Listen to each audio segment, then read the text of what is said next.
Bonsoir et bienvenue, je suis ravi de vous retrouver pour une nouvelle recette. Ce soir, on va traiter de la Saint-Valentin. Alors, exceptionnellement, je ne suis pas en direct. Nous avons fait une vidéo donc, en différé, mais on va quand même vous présenter la recette de A à Z, de toute façon à ce que vous puissiez la reproduire chez vous, comme si nous étions sur un vrai direct. Alors, nous allons faire un entremets qui sera moulé dans ce moule en silicone au format de rose, comme on peut le voir. Voilà, ça va être donc un entremets à base de fruits rouges et à base de yuzu, avec un biscuit extra moelleux, une crème diplomate au yuzu et un insert aux fruits rouges. On va commencer tout de suite par faire le biscuit extra moelleux. Alors pour cela, il nous faut des blancs d'œufs, il nous faut de la fécule, il nous faut des jaunes d'œufs, du sucre et de la farine. Bien sûr, pour les proportions, vous les retrouverez dès maintenant sur le site. La recette est déjà publiée au format illustré, comme vous les connaissez déjà, et vous aurez tous les ingrédients donc, pour pouvoir la réaliser. Je vais commencer par mettre donc, mes blancs d'œufs dans la cuve du batteur, et on va les fouetter à vitesse modérée. Et lorsqu'ils vont être bien mousseux, et bien qu'on ne verra plus la couleur blanche de l'albumine de l'œuf, ça sera bien mousseux, bien blanc, on va incorporer progressivement le sucre en poudre. Pendant ce temps, je vais tamiser les farines. Alors, fécule, soit pomme de terre, soit maïs, c'est-à-dire maïzena, et farine type 55. Donc, je les tamise sur un papier sulfurisé.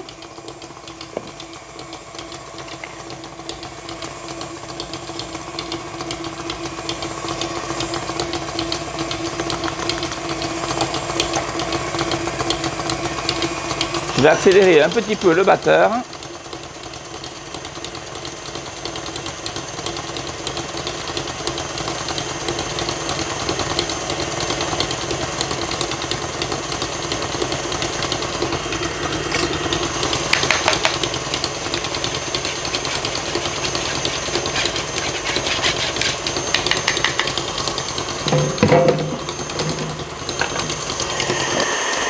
Un petit peu qu'on voie tout.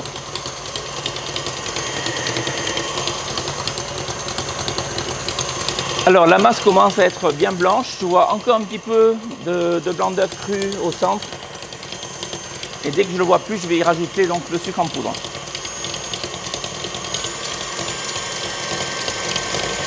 Alors le sucre en poudre se rajoute en plusieurs fois, comptez 3-4 fois. Et attention, on ne va pas monter les blancs d'œufs en neige ferme, on va les laisser quand même assez moelleux, assez souples.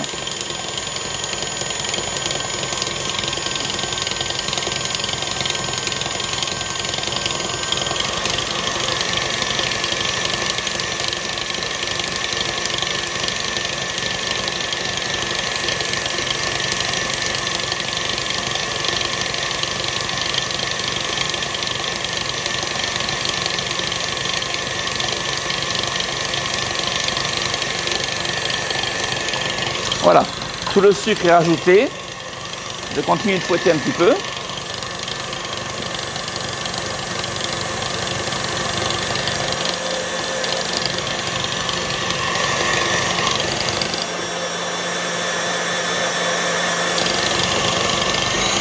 Et j'accélère le batteur au maximum.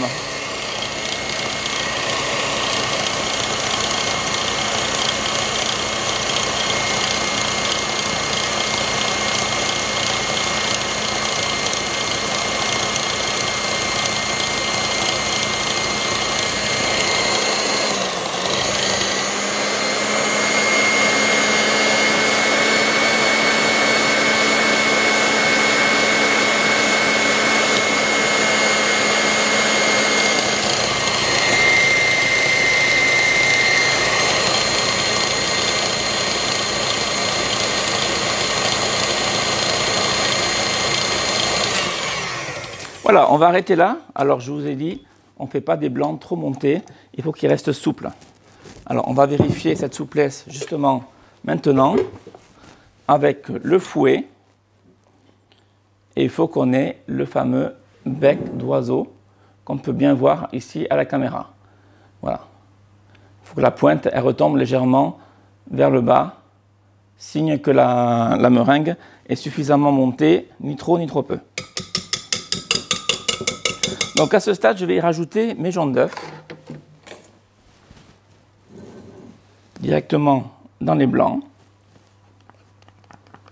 Donc on corne bien le récipient de façon à ne pas perdre de matière, ce qui fausserait la recette. Et je vais commencer à mélanger délicatement les jaunes d'œufs à la meringue. Et avant même que les jaunes d'œufs soient entièrement incorporés, je vais commencer à rajouter les poudres, dont les 2 farines, fécule de maïs, qu'on trouve sous le nom commercial maïzena, et également la farine classique type 55. Et là, je mélange délicatement. Alors, c'est important d'avoir les farines tamisées pour ne pas avoir de grumeaux, justement, lorsqu'on mélange là, à ce niveau-là de la recette. Voilà, et avant même que la farine soit entièrement incorporée, je rajoute le restant de farine et je vais faire ainsi en 2 ou 3 fois, en 3 fois.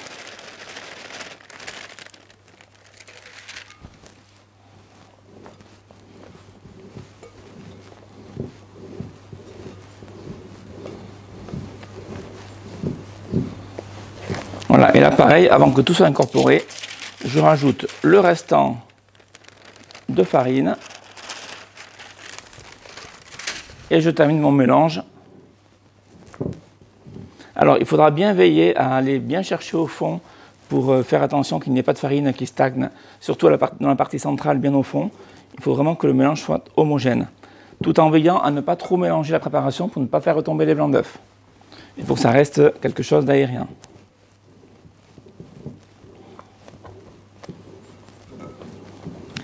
Alors moi j'ai la chance de travailler avec une cuve en verre transparente, donc déjà par transparence, je peux me rendre compte s'il y a un mélange qui a été mal fait. Si vous avez une cuve en inox à la maison, vous le faites avec la maryse en allant bien au fond, bien au centre. Et si vous voyez remonter des grumeaux, c'est que le mélange n'est pas suffisant.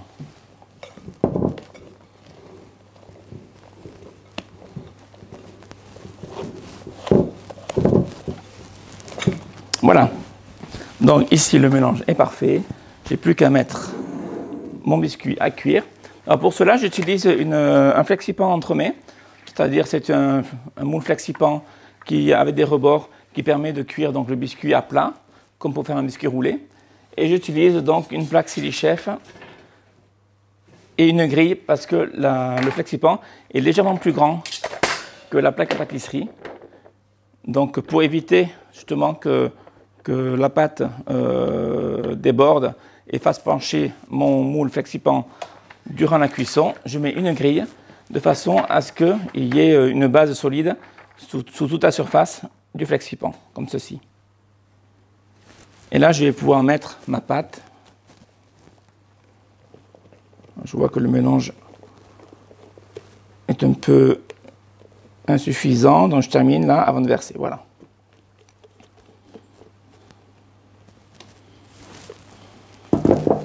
Et avec une spatule, je vais étaler donc le biscuit sur toute la surface, sur une épaisseur bien régulière.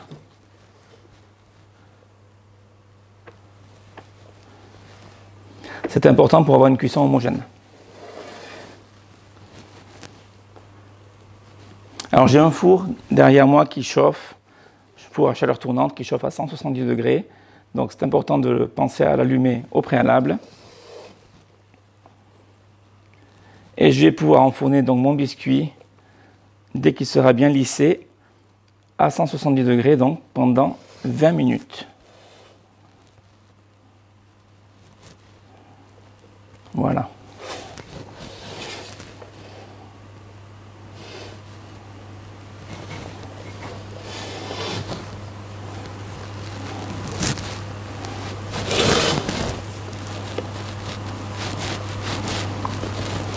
Voilà, comme ceci. Et là, je l'enfourne donc pour 20 minutes.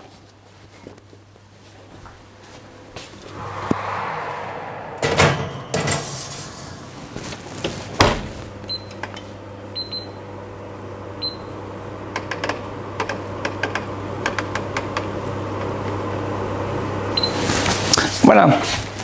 On continue par l'insert aux fruits rouges. Alors pour l'insert aux fruits rouges, il va me falloir de la purée de fruits rouges. Donc purée, moi j'utilise la purée Cap Fruits ou Ravi Fruits.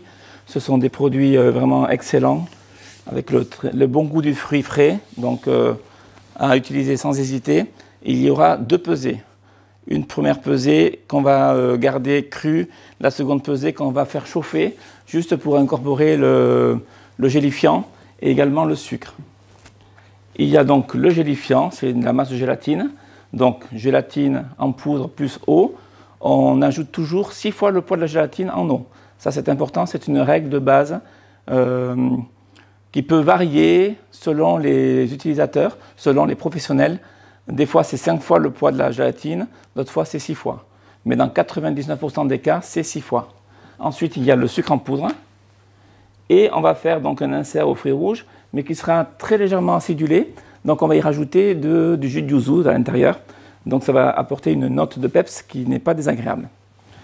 Donc pour cela, on va commencer par faire chauffer la purée de fruits, donc la petite quantité. Donc je prends ma plaque de cuisson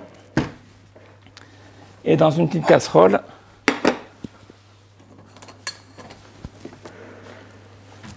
je fais chauffer la petite quantité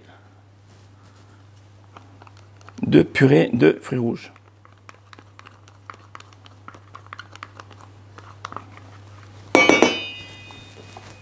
Je vais y rajouter le sucre en poudre. Et je vais faire chauffer donc le tout. Le but étant de bien faire fondre le sucre en poudre dans la purée. Donc on n'est pas obligé de monter jusqu'à l'ébullition. On peut monter jusqu'à 60-70 degrés de façon à ne pas dénaturer le fruit rouge. Et ensuite on va terminer le mélange. Il faut que le sucre fonde dans la purée et il faut que la gélatine puisse fondre également dans la purée. Et ensuite on mélangera tout. Et on moulera notre confit, notre insert de fruits rouges. Alors pendant que ça chauffe, tout doucement, j'ai mis le feu à 6.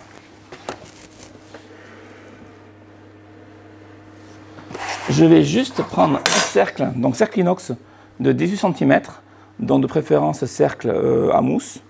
Et je vais donc filmer un des 2 côtés, de façon à lui créer un fond. Alors pour cela, je prends un peu de papier film et je tends sur toute la surface du cercle mon papier film,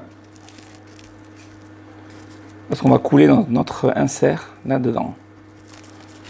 Donc je répète, c'est diamètre 18 cm, que l'insert puisse rentrer correctement dans le moule rose. Et on le place, donc bien sûr, côté filmé en dessous, sur une plaque, prêt à recevoir la préparation aux fruits rouges. Voilà, là, donc, tout est chaud.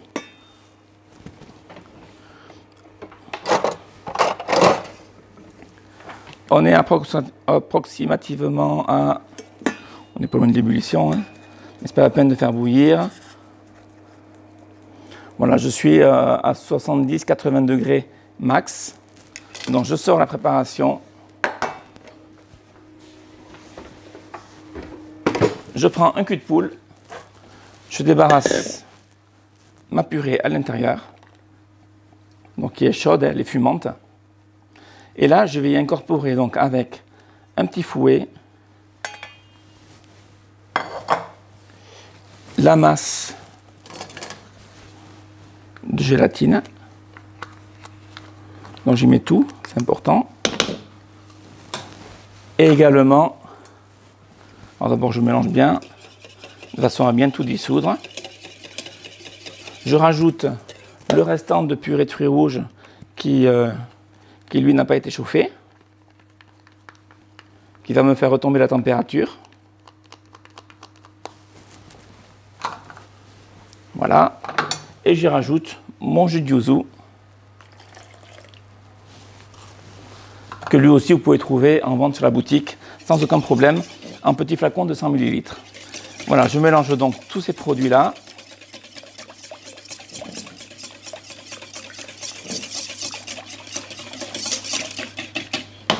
Et je vais donc couler mon insert dans le moule, dans le cercle inox, sur environ 1 cm d'épaisseur.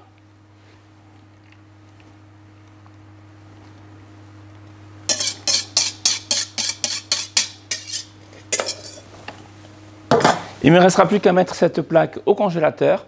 Bien sûr, cet insert peut être fait à l'avance, donc vous pouvez anticiper la réalisation de ce gâteau. C'est un petit peu comme toutes les pâtisseries que je vous propose. On peut toujours les anticiper de façon à pouvoir les étaler dans le temps et ne pas faire tout la même journée et être un petit peu envahi par les préparations. On se retrouve dès que notre insert est au congélateur pour faire la préparation suivante qui sera la crème diplomate au yuzu. Bien, nous reprenons avec la crème diplomate donc au yuzu. La crème diplomate, c'est une base de crème pâtissière avec de la crème fouettée.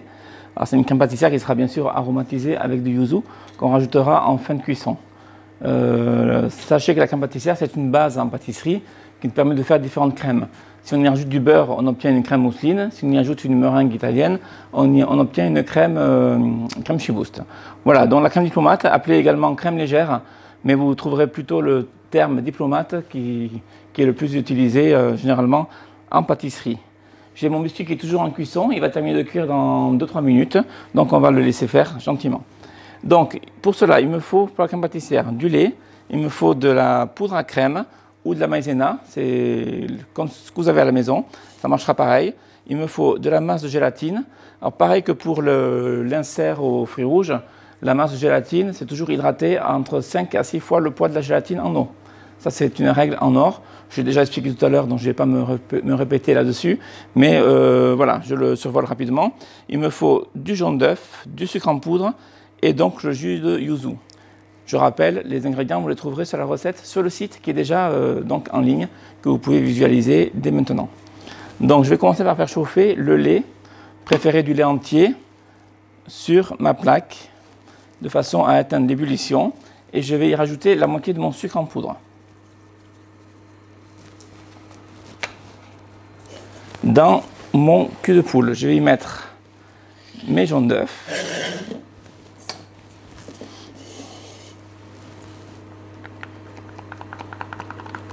Donc, comme tout à l'heure, je corne bien le récipient de façon à récupérer toute la matière.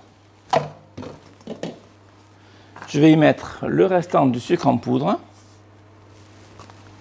et je vais bien fouetter de façon à blanchir la préparation. Alors, il ne faut jamais mettre en contact du jaune d'œuf et du sucre en poudre sans les mélanger, sinon le jaune d'œuf va tout simplement cuire. Donc, j'entends par cuire qu'il va former des grumeaux et ces grumeaux ne pourront plus se dissoudre. En fait, l'œuf va coaguler prématurément. Donc, on peut les mélanger au fouet immédiatement. Une fois que le mélange est fait, on peut les laisser tranquilles dans un coin et il n'y a plus de risque. Donc, blanchir, ça veut dire quand même mélanger pendant un petit moment de façon à ce que la préparation blanchisse légèrement.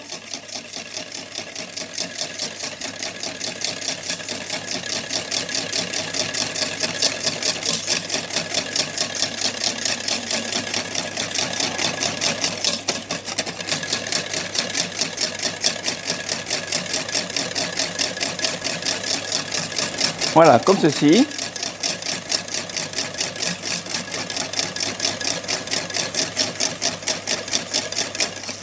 Là, je peux y rajouter ma maïzena ou ma poudre à crème. Et je mélange à nouveau.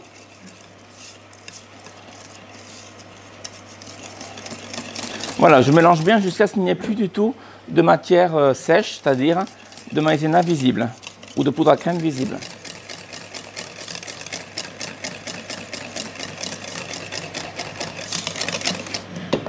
Mon lait va entrer en ébullition dans quelques instants.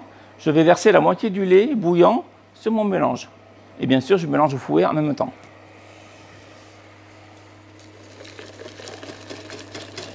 Et l'autre moitié de lait, je la remets sur le feu. Donc là, je mélange bien de façon à tout bien dissoudre avec mon fouet. Et là, mon lait est revenu à ébullition. Donc, je vais le réduire très légèrement. Et je vais reverser le tout en petits filets dans mon lait bouillant.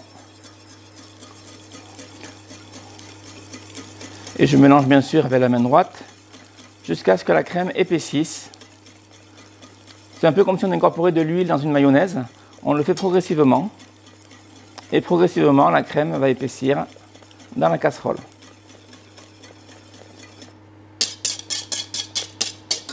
Voilà, je mélange bien. Donc ça mousse légèrement, c'est normal. La mousse va disparaître au fur et à mesure que la crème devient épaisse. Ah, j'entends. Hop, je stoppe le feu parce que le four m'appelle.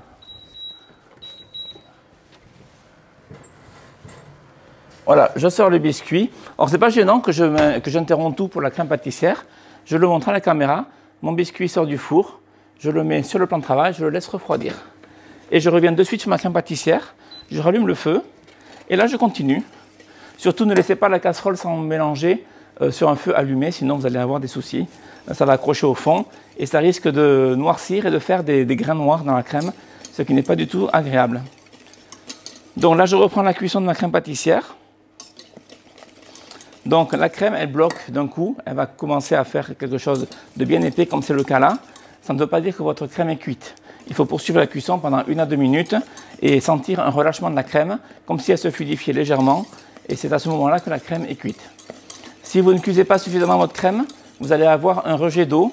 Donc le rejet d'eau, c'est lorsque votre crème sera dans le frigo, par exemple, filmée, au contact. Si vous la faites la veille, vous allez avoir un rejet d'eau qui sera sur tout le contour de la crème dans le plat. Donc ça veut dire que les particules d'eau n'ont pas été emprisonnées et c'est pas bon. Votre crème n'est pas cuite. Le fait de la cuire correctement, ce rejet d'eau sera donc inexistant et vous aurez une crème parfaite. Donc voilà, là je poursuis la cuisson, je mélange bien, je vais dans tous les coins. Et je commence à ressentir ce relâchement de la crème, cette fluidification qui est très légère, hein, mais qu'on peut percevoir à l'œil nu et qu'on peut ressentir avec le fouet. Alors je ne sais pas si à la caméra on s'en rend bien compte, c'est peut-être plus difficile. Je peux le montrer un petit peu. Voilà, il faut que la crème, quand on la prend avec le fouet, elle coule du fouet et qu'elle ne reste pas en bloc sur les fils du fouet. Donc à ce stade de la recette, je vais sortir la casserole du feu. Je poursuis encore quelques secondes dans la cuisson. Voilà, là on se rend bien compte qu'elle est bien liquide, bien fluide. Voilà, là notre crème est cuite. Donc je sors ma casserole du feu et je vais y rajouter ma masse de gélatine, qui est composée donc de gélatine en poudre et d'eau. Sachez toutefois qu'on pourrait faire cette recette avec de la gélatine en poudre, dont la quantité de gélatine reste la même. Admettons que j'ai dans la recette 5 g de gélatine et qu'il vous faut en poudre, qu'il vous faut 5 g de gélatine en feuilles. Eh bien, soit vous la pesez, soit si vos feuilles font 2 g, comme c'est le cas pour les feuilles que j'utilise moi en pâtisserie, vous prenez 2 feuilles et demie. Pour la quantité d'eau, vous mettez ces feuilles de gélatine dans un grand bol d'eau froide, de l'eau bien froide, surtout pas de l'eau tiède, et vous les faites tremper pendant 5-10 minutes. Une fois que cette gélatine est bien hydratée, elle va se ramollir, elle va former un paquet de gélatine bien molle, bien souple. Vous la ramassez dans l'eau, vous l'égouttez sur un papier absorbant ou dans la main, vous pressez légèrement sans trop la broyer. Et une fois que cette gélatine est bien égouttée, vous la mettez dans votre crème pâtissière et le résultat sera le même. Voilà, donc là je mélange bien que la gélatine soit bien incorporée. Et je vais incorporer maintenant mon jus de yuzu. Et je mélange au fouet à nouveau.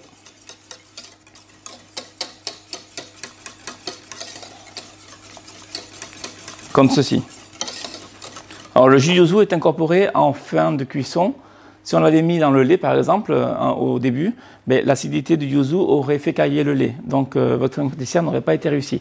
Donc on fait d'abord une crème pâtissière classique. Et lorsqu'elle est terminée, on rajoute le jus yuzu.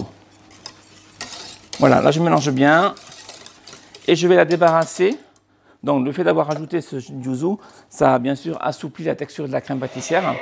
Je verse cette crème dans mon récipient. Je corne bien. Et je vais juste la filmer au contact pour éviter qu'une croûte se forme en surface. Et la laisser refroidir à température ambiante pour éviter que la gélatine joue son rôle et donc gélifie. Si vous êtes pressé, on peut jouer avec le frigo en mettant le bac de crème dans le frigo, mais attention à ne pas l'oublier pendant 3 heures dans le frigo. Vous la mettez un quart d'heure et vous revenez, vous mélangez à nouveau jusqu'à ce que le mélange soit froid. Froid, mais froid tempéré, pas le froid du frigo. Hein. Voilà, donc, en ce qui me concerne, je vais laisser refroidir à température ambiante. Et dès qu'elle sera froide, on se retrouve juste pour finir notre crème diplomate et commencer à monter notre entremets. Bien, on reprend pour la crème diplomate au yuzu. Donc, ma crème pâtissière au yuzu est ici, elle est froide. Froide à température ambiante, ça veut dire qu'elle est encore souple.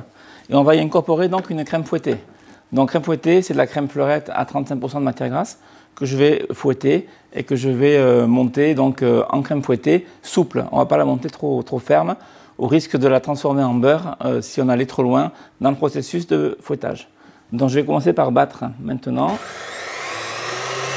Ça va aller assez vite, la quantité est assez réduite. Pendant ce temps, je vais transvaser ma crème pâtissière au yuzu dans le cul de poule.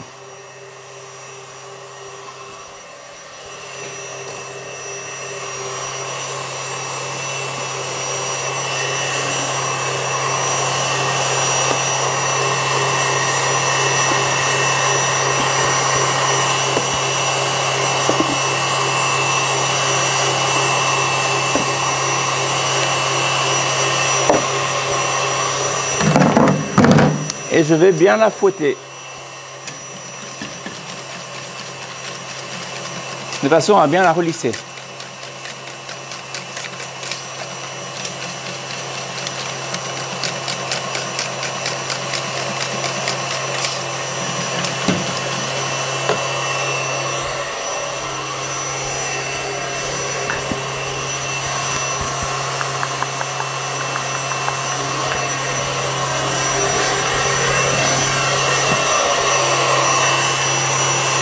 Voilà, j'accélère un petit peu.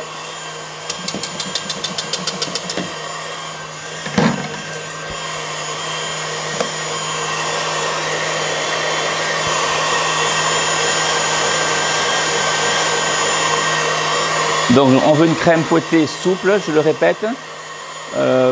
Privilégiez les crèmes fouettées souples aux crèmes fouettées trop montées, que ce soit pour une mousse au chocolat, que ce soit pour un bavarois, que ce soit pour une mousse aux fruits. Ici pour la diplomate également, ça sera bien mieux.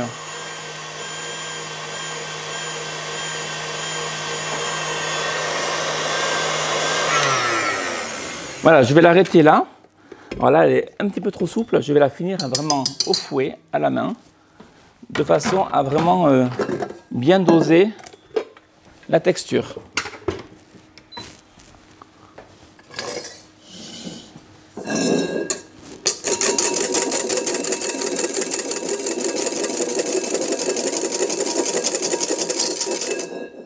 Voilà, et là j'ai une crème qui se tient, mais avec quand même le bec, la pointe qui retombe si je tourne le fouet.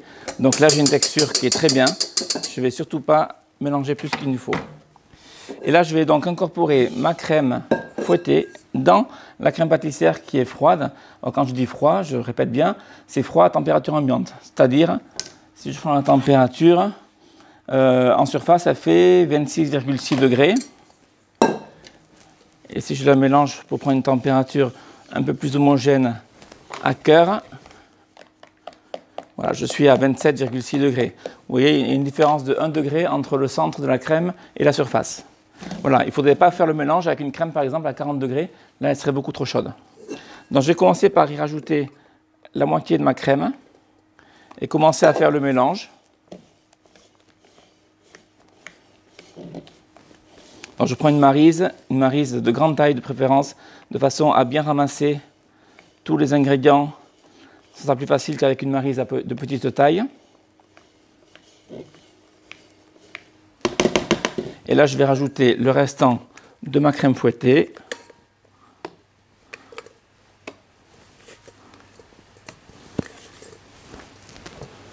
Et je finis le mélange jusqu'à ce qu'il soit bien homogène.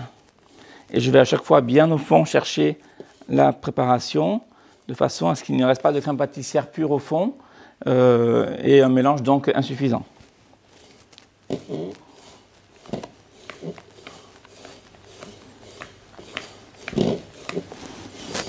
Alors, mélanger délicatement, ça ne veut pas dire mélanger lentement.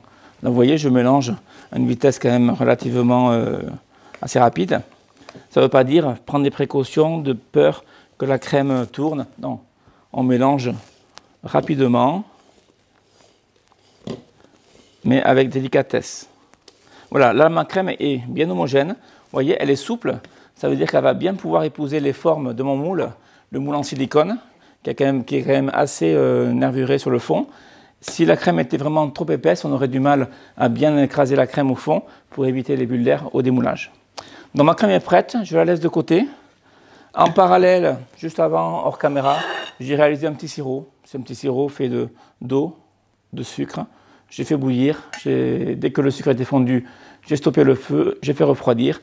Et là, je vais y rajouter le kirsch, donc du kirsch qui est un alcool d'une eau de vie à base de cerises, de griotte. Et j'en rajoute un petit peu pour l'aromatiser. Voilà.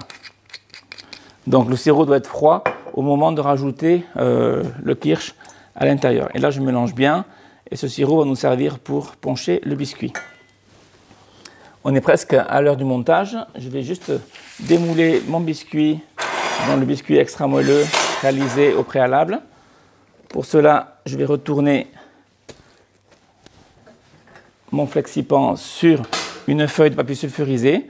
Et pour le démouler, alors ça on le fait à froid, jamais à chaud, sinon vous risquez de le déchirer. Je vais juste retourner les 4 angles de mon flexipan et je vais le décoller tout doucement, comme ceci, de façon à ce qu'il sorte intact. Si vous le faites à chaud, vous êtes quasiment sûr de le déchirer. J'ai pris 2 cercles à entremets, donc un cercle de 20 qui correspond approximativement au diamètre de mon moule en forme de rose. Le moule fait un peu plus de 20, donc je vais avoir une petite marge tout autour. Et un cercle de 18, même diamètre que mon insert au fruits rouges, pour faire un biscuit intermédiaire au centre. Donc je vais découper 2 disques. Voilà, la taille du flexipan est parfaite.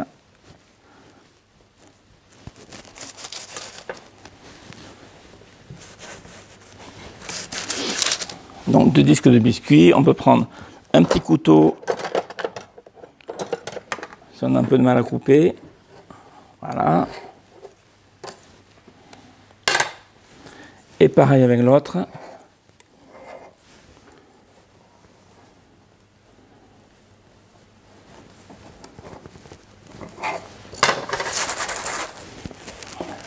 Et voilà. Alors c'est un biscuit qui est généreux dans l'entremet. Si on mangeait que de la crème diplomate, ça serait un petit peu écœurant. Donc c'est un biscuit qui a quand même une bonne épaisseur de 1 cm. On va le rendre hyper moelleux en le ponchant suffisamment avec le sirop. Donc là j'ai quasiment tous les éléments. Gaëtan, tu vas me passer s'il te plaît la boîte d'emporte-pièce que tu dois avoir par là devant toi. Alors, pendant ce temps, je vais mettre... Ah, je l'ai là, pardon. Je vais laver là. On va servir d'emporte-pièce pour faire un petit trou au centre de chaque biscuit, parce que le moule, c'est un moule avec une partie creuse au centre, un petit peu comme les moules à Savarin. Voilà. Donc, je vais mettre ma crème diplomate dans la poche à douille. Donc, la poche à douille, bien sûr, est recommandée pour redresser. On aura un travail beaucoup plus propre, beaucoup plus soigné en procédant ainsi. Et je peux mettre l'intégralité de ma crème à l'intérieur.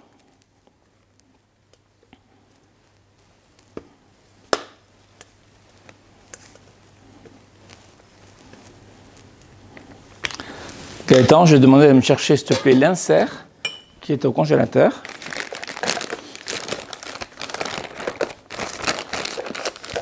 Voilà, ma crème est prête.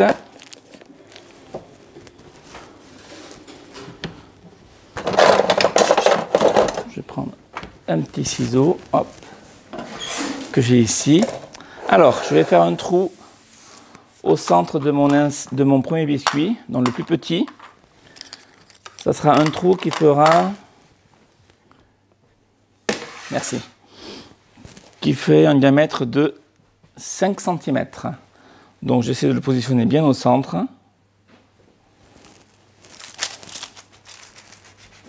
Et je retire donc le disque du milieu. Et pour le disque plus grand, qui lui sera vraiment à la surface, donc au sommet du moule, je vais faire un trou d'un diamètre de 4 cm. Alors si vous n'avez pas d'emporte-pièce, vous pouvez le faire avec un petit cercle inox ou alors avec un petit couteau, une petite pointe. C'est pas très grave si la découpe n'est pas nette. L'important c'est que ça ne touche pas les bords du moule lorsqu'on va faire le montage. Donc j'ai tous les éléments du montage devant moi. Je vais prendre une plaque, je vais mettre mon moule dessus. Prévoyez de mettre le moule vide sur une plaque pour le transport une fois qu'il sera plein. Sinon vous aurez le moule qui, vous voyez, c'est du silicone, il se déforme.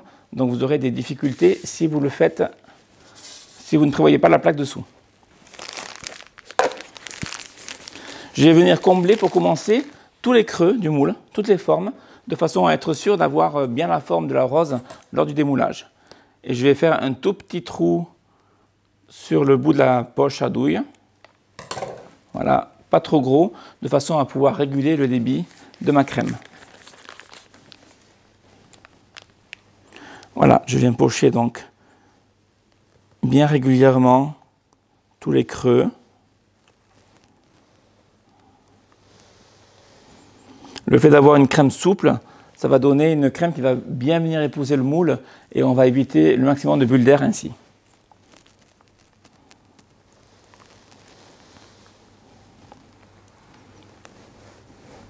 Voilà, je comble tout de façon à ce que je ne voie plus le moule.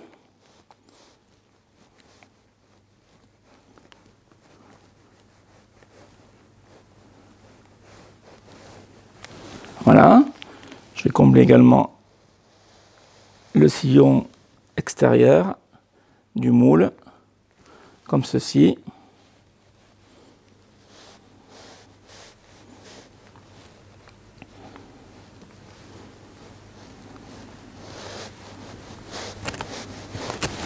Voilà. Donc attention, vous avez la quantité nécessaire de crème juste pour un entremets. Donc attention à bien répartir les couches de façon à avoir quelque chose de bien régulier. Donc je vais commencer par venir y déposer mon premier biscuit que je vais commencer à poncher sur une face. Il est assez épais, donc le poncher que d'une face, ça ne va pas suffire. Donc je ponche d'abord le côté que je vais mettre à l'envers et après je continuerai de poncher l'autre face une fois qu'il sera en place dans le moule.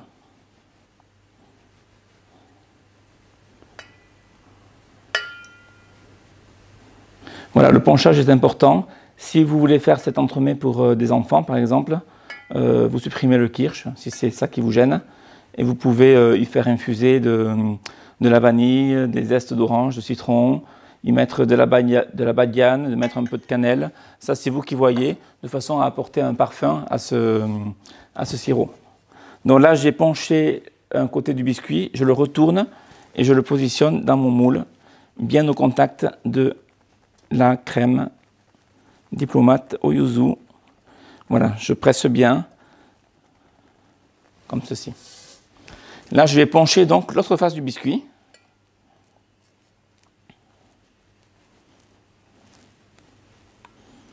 C'est important d'avoir ces couches de crème, biscuit qui se chevauchent et non pas d'avoir un biscuit au fond et une grosse couche de crème dessus.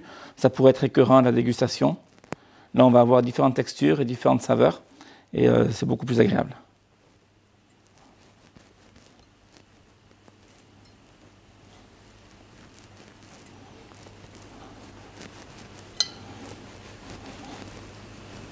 Voilà. Je vais venir déposer une très fine couche de crème sur le biscuit.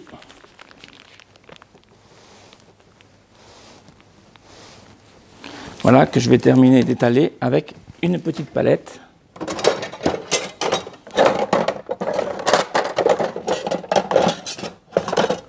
que je n'ai pas, donc à défaut de palette, on va faire avec une petite cuillère, c'est pareil. Voilà. De façon à ce que le biscuit soit recouvert et que l'insert aux fruits rouges adhère correctement sur l'entremets.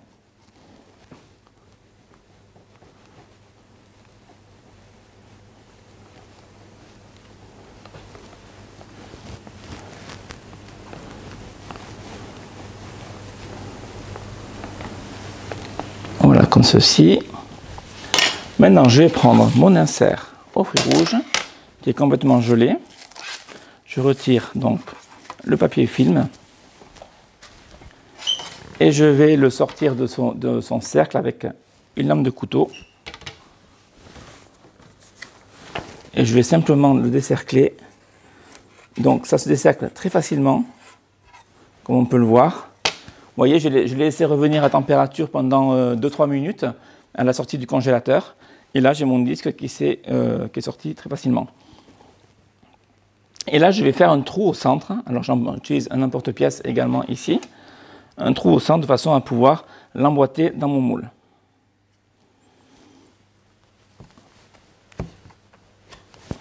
Alors, le fait de le faire revenir un petit peu à température, ça permet aussi de le rendre un peu plus souple pour pouvoir faire justement ce trou en plein centre.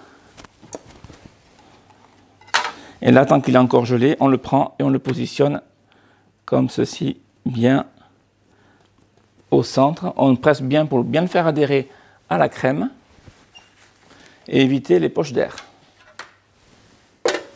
Voilà, on va venir combler à nouveau avec le restant de crème.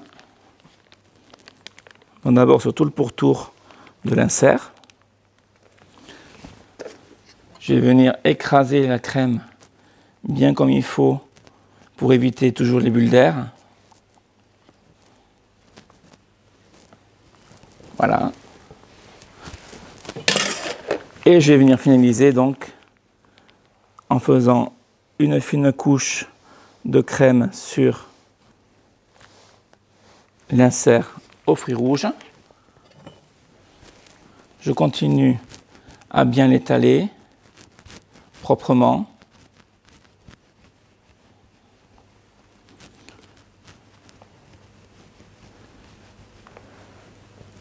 Voilà, je vais jusqu'au centre. Je comble les espaces vides. Très bien. Je vais positionner donc mon second biscuit que je vais lui aussi poncher sur la première face avant de le mettre dans le moule, que je ponche généreusement.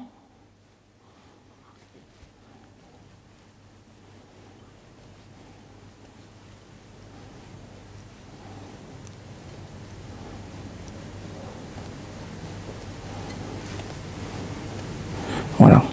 On a une quantité de sirop assez importante. Pour l'entremets, faudrait pour bien faire passer la totalité du sirop dans le ponchage.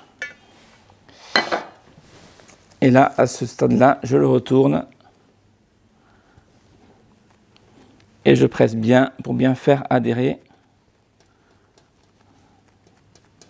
Voilà. Je vais poncher l'autre face.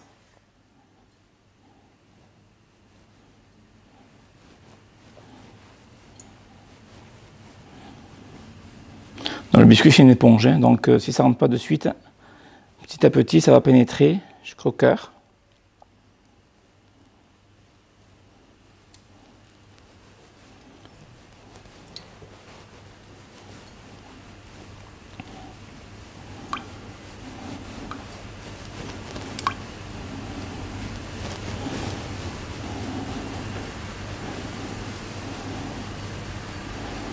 Voilà, je verse tout. Le biscuit va tout absorber. Il va être surtout extra moelleux du fait qu'il soit bien penché. Et là, avec le reste de crème, je vais venir combler donc tout le pourtour, parce que j'ai un espace assez important sur le pourtour, de façon à ce que le biscuit soit au même niveau que la crème. Voilà, j'y mets un fin cordon.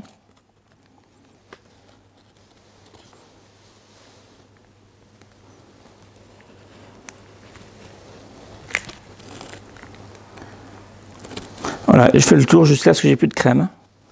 Si ça déborde un peu sur le biscuit, c'est pas grave.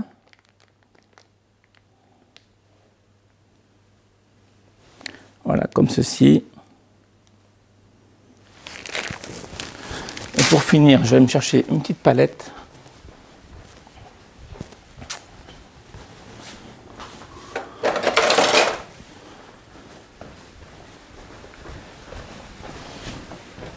De façon à bien lisser la surface et d'avoir quelque chose de propre en prévision du démoulage. Donc le biscuit sera totalement invisible lors du démoulage.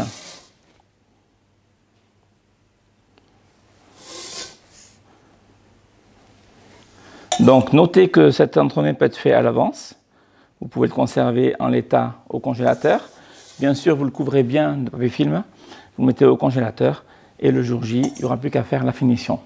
Bon, la finition sera faite d'un glaçage au perlé velours, donc finition imitation velours, que nous allons faire avec un spray prêt à l'emploi de couleur rose un peu orangé. Et je vais également faire un décor avec du chocolat plastique que je vais colorer devant vous pour vous montrer comment faire et obtenir enfin l'entremet que je voulais vous proposer ce soir. Donc pour l'instant, je mets cet entremet dans le congélateur et on se retrouve plus tard pour le démoulage et la finition. Bien, nous continuons notre recette avec les éléments de décor que je vais réaliser en chocolat plastique. Donc le chocolat plastique existe en deux coloris, en blanc et en marron. Donc on peut voir la boîte ici. Voilà, c'est un chocolat donc composé de chocolat, principalement de glucose. Ça forme une pâte assez ferme lorsqu'elle est froide. Et pour la rendre bien malléable, je la passe au four micro-ondes pendant quelques secondes uniquement, sinon ça va fondre entièrement, de façon à ce que je puisse la manipuler comme une pâte à modeler. Dans ce chocolat plastique, je vais le colorer en rose pour simuler les pétales de rose. Donc je vais mettre un petit peu de colorant rose sur ma pâte, mon chocolat plastique. Et là, je vais le malaxer jusqu'à ce que j'obtienne une couleur bien homogène. Alors, si vous ne le réchauffez pas, vous allez pouvoir le ramollir avec la chaleur de vos mains, à force de le manipuler. Mais bon, c'est quand même beaucoup plus facile de le réchauffer légèrement, de façon à le rendre malléable, comme ici. Alors là, comme colorant, j'utilise du colorant poudre rose de chez Matfer. Donc c'est un petit pot comme celui-ci. Voilà, c'est un rose un peu irisé qui me donne une jolie couleur rose. Sinon, on pourrait utiliser un colorant hydrosoluble pour faire le mélange. Donc voilà, je mélange bien. Alors, on pourrait garder un côté bicolore avec moitié blanc, un peu marbré. Moitié blanc, moitié rose, pardon, un peu marbré. Mais là, je vais rester sur une couleur unie rose.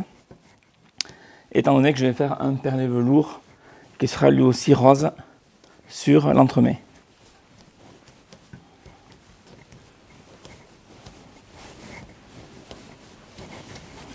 Voilà, petit à petit, j'obtiens la couleur.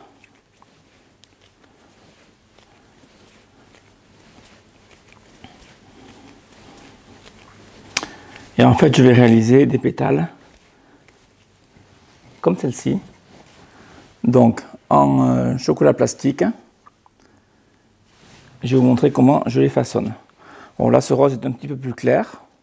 C'est pas gênant, on peut avoir des différentes teintes, plus ou moins roses. Si c'est pas assez foncé, on rajoute un petit peu de colorant et on continue à malaxer.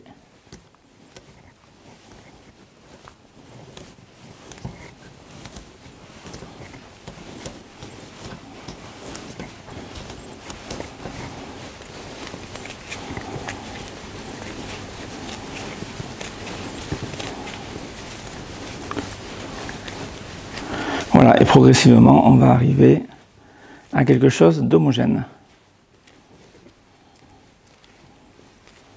Alors, lorsque nous y sommes, on va étaler ce chocolat plastique avec un rouleau. J'ai quand même poudré légèrement mon plan de travail de sucre glace pour éviter qu'il n'accroche. Et là, je vais donc l'étaler en fine couche sur une très fine épaisseur. Je peux utiliser une spatule pour le décoller éventuellement s'il a tendance à accrocher un petit peu. Et il va falloir faire 6 pétales de rose. Alors pour m'aider, je pourrais les faire comme ça à main levée, mais comme on n'a pas trop l'habitude, on ne sait pas trop comment doit être faite une pétale, j'ai décidé de choisir une corne. J'ai pris une corne en plastique tout simplement, et je vais tracer le contour de la corne, ça me formera la pétale. Il faut juste abaisser le chocolat plastique sur une très fine épaisseur. Alors, ce chocolat est comestible, bien sûr. Il sert plus à faire un décor que pour le déguster.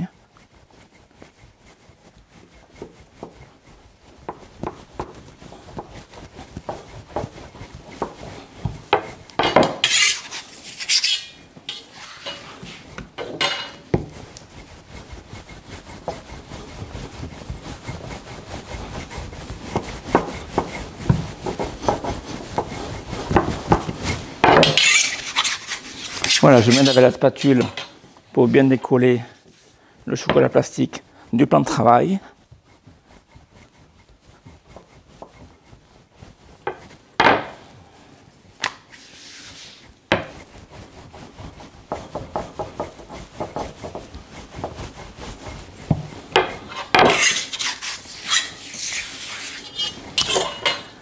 Voilà, et lorsque j'ai obtenu 1 mm, voire un peu plus, voire 2 mm grand max, je découpe avec ma corne, ma pétale, tout simplement, en suivant le contour. Alors j'en ai déjà réalisé 5, mais je vais en faire 2 ou 3 pour bien vous montrer.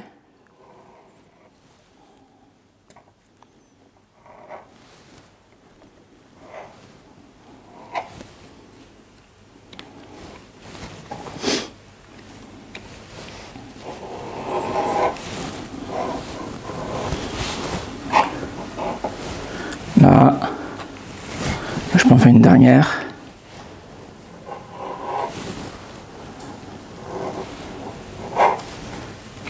Voilà, ça va assez vite. Le chocolat plastique, vous le remettez en boule, vous l'emballez bien avec un papier film, bien à l'abri de l'air, sinon il sèche, et vous pourrez le réutiliser plus tard. Une fois que j'ai obtenu mes pétales, je vais prendre une spatule coudée et je vais venir écraser le pourtour, l'arrondi. Alors, l'écraser légèrement. En fait, à la main gauche, je tiens le bout de la palette et je fais un mouvement. Et avec la main droite, je vais de haut en bas. Et je viens écraser la bordure. Ça, c'est pour affiner le bord de la pétale.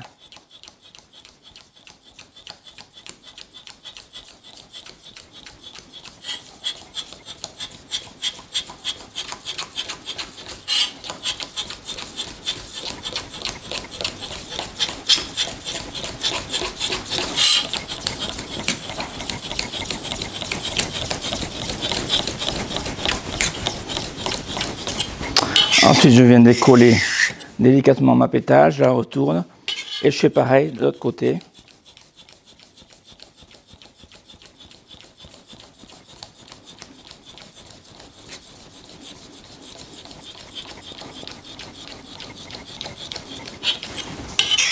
Et je viens la décoller à nouveau. Et là, j'ai une pétale qui est prête. Et je fais ainsi de suite avec toutes les pétales.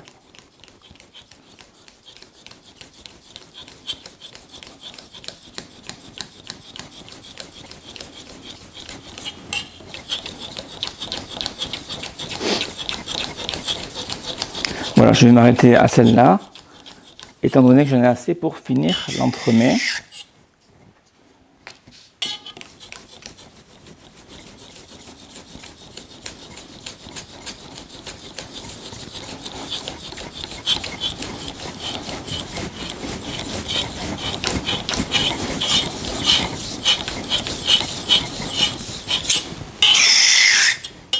Et voilà.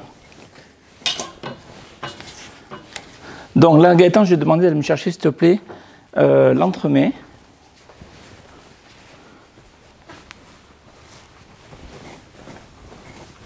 Et en attendant, je vais me préparer le plan de travail avec 2 feuilles de papier sulfurisé, de façon à pouvoir floquer mon entremets avec le perlé velours. Donc le perlé velours qui est vendu comme celui-ci, en spray. Donc c'est un spray rose ici. Il s'agit de bien le secouer de façon à ce que le produit soit bien mélangé à l'intérieur. On entend bien la bille également quand je secoue. Il faut bien que la bille claque. Merci. Et ensuite, je vais faire un test. Voilà. Alors là, bien sûr, il ne se passe rien sur le papier. Ça fait des petites bulles qui éclatent parce que le papier est chaud, enfin, il est à température ambiante. Tandis qu'avec l'entremets glacé, de suite, ça va se figer et ça va faire un effet velours. Donc, l'entremets sort du congélateur. Il a passé 2 bonnes heures. Alors ici, en cellule de refroidissement, à la maison, c'est mieux de le faire la veille, de le laisser bien prendre au congélateur toute la nuit. Si vous avez une fonction boost sur votre congélateur, n'hésitez pas à l'activer de façon à ce que l'entremets refroidisse bien à cœur. Donc je vais le retourner. Alors d'abord, je vais décoller le centre. Voilà, en enfonçant la partie en silicone. Et ensuite, je le retourne sur le plan de travail. Et je vais décoller. Donc décoller le moule. Alors, on va décoller comme ça d'abord tout autour. Il est bien glacé. Donc il ne devrait pas y avoir trop de problèmes.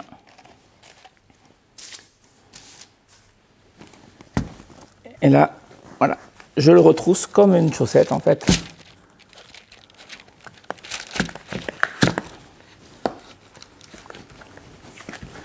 Et là, la rose se révèle.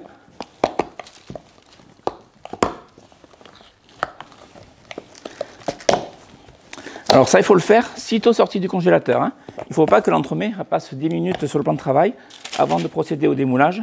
Sinon, vous courez droit à la catastrophe. C'est très important. Il faut tirer assez fortement de façon à tout bien décoller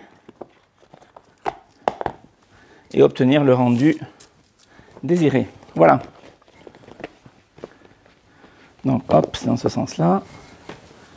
Lorsque l'entremets est démoulé, nous obtenons donc cela. Le fait d'avoir eu une crème diplomate suffisamment souple, j'ai une surface relativement lisse. Je vais mettre un carton à gâteau sur le dessous, de façon à pouvoir le déplacer facilement. Et là maintenant, je vais le floquer. Donc avec mon spray, dont je parlais jusqu'à tout à l'heure.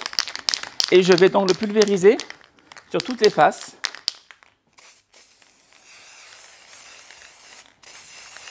Pour lui donner cette teinte rose.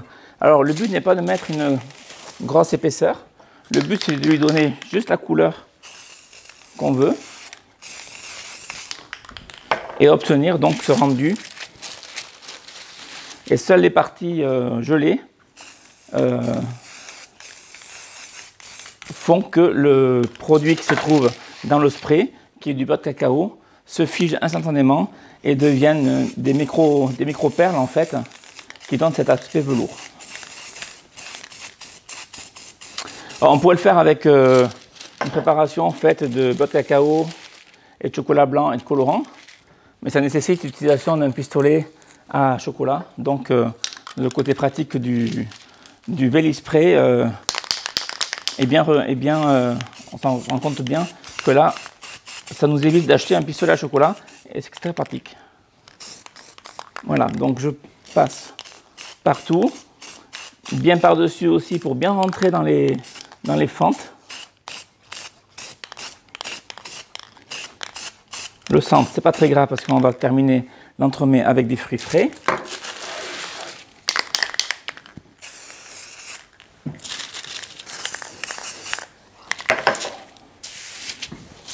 Voilà, je vérifie bien. Alors, je fais tourner le papier pour bien vérifier que j'ai ça partout. Et en moyenne, on fait avec un spray, on pourrait faire la valeur de 2 entremets comme celui-ci.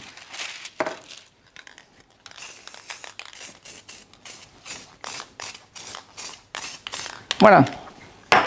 Voilà pour le Vélispray et son utilisation. Donc, je vais récupérer mes pétales en chocolat plastique. Alors, la teinte n'est pas tout à fait la même, mais ce n'est pas très gênant. Et je vais venir appliquer donc mes pétales à l'extérieur de l'entremet. Alors, sous l'action du froid, le chocolat plastique va se rigidifier et il va tenir donc sur la surface du gâteau. Et là, je vais continuer en les faisant se chevaucher. Et on donnera une courbure aux pétales juste après.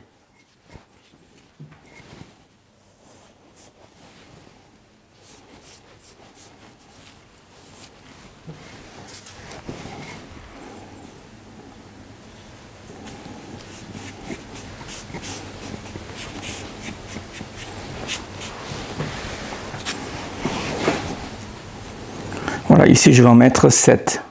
Alors selon la taille des pétales, on en met 6 ou on en met 7.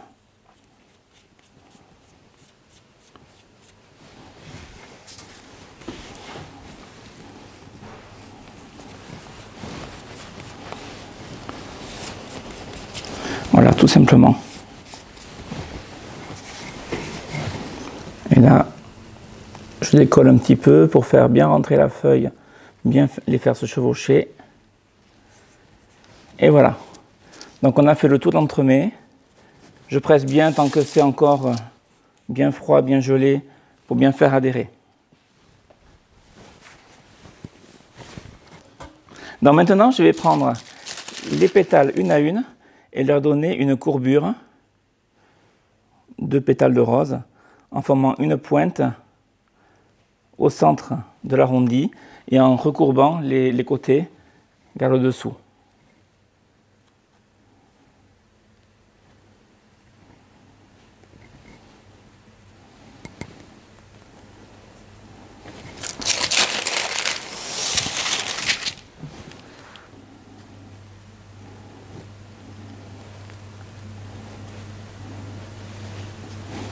Voilà, c'est juste un petit peu de manipulation à faire pour donner un côté galbé qui finit parfaitement bien l'entremet.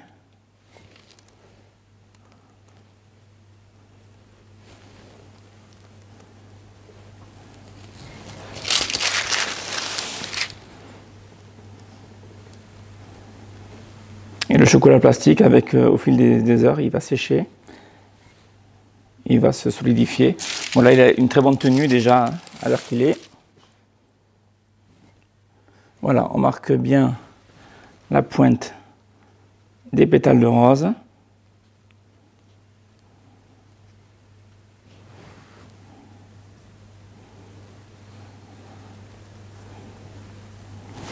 Voilà, il ne restera plus qu'à terminer la décoration avec des fruits frais.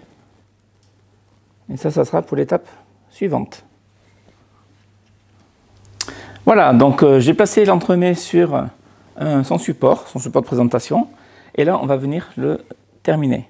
Alors déjà, je vais appliquer du pinceau, du colorant au pinceau sur les feuilles, les pétales de rose. À savoir que ce colorant peut s'appliquer, donc comme je l'ai fait dans la masse pour colorer le chocolat plastique, ou alors il peut s'appliquer en surface avec un petit pinceau. Alors c'est un petit pinceau de maquillage classique, et je viens de donner une très légère teinte irisée à mes pétales de rose. Voilà, ce qui fera une finition parfaite pour le rendu. Alors s'il y en a trop, on n'hésite pas à le retirer, c'est comme du maquillage.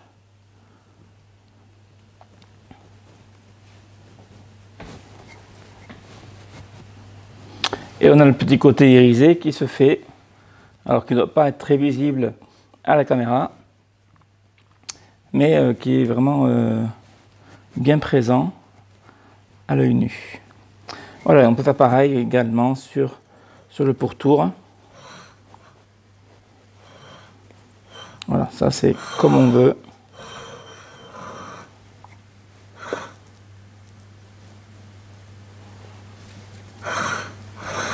Voilà. Ensuite, je vais venir combler donc, le centre avec des fruits frais. Donc j'ai des fraises, j'ai des framboises, j'ai des myrtilles et de la groseille. Donc on va juste venir couper des fraises. On va choisir des petites fraises en deux. Donc pour la partie centrale, on enlève la petite queue. On peut venir combler comme ceci en alternant les fruits jusqu'à ce que l'on atteigne la hauteur de l'entremets.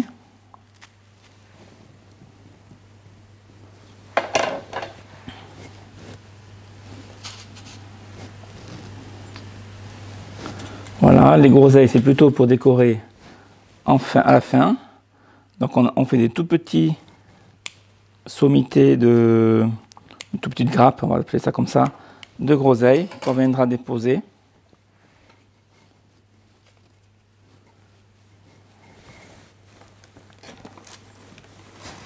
Voilà, et là je vais laisser donc la queue de la fraise de façon à ce qu'on puisse voir un petit peu de vert.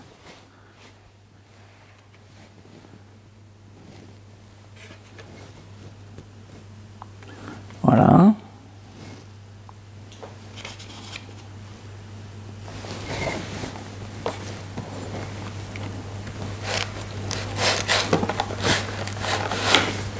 Alors les fruits que je mets, c'est un exemple, hein. Chacun peut mettre le fruit de son choix, ou les fruits de son choix. Le tout est de faire quelque chose qui soit agréable à regarder.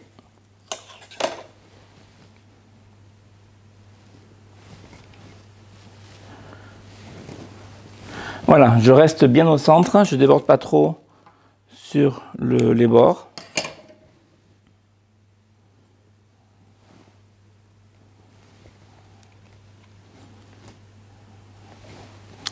Je peux terminer par une framboise coupée en deux, hop. Voilà. Voilà pour les fruits. Et j'ai mis un petit peu de nappage neutre dans un petit cornet décor. Et je vais venir déposer délicatement sur tout le pourtour des petites gouttes qui formeront les gouttes de rosée.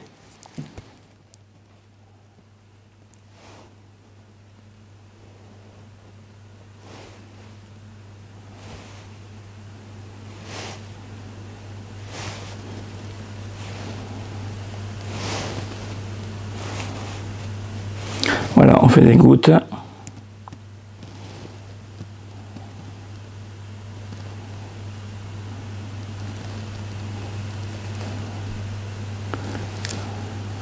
Voilà, comme ceci, on essaie de les répartir uniformément. Et on peut également en mettre un petit peu sur les pétales.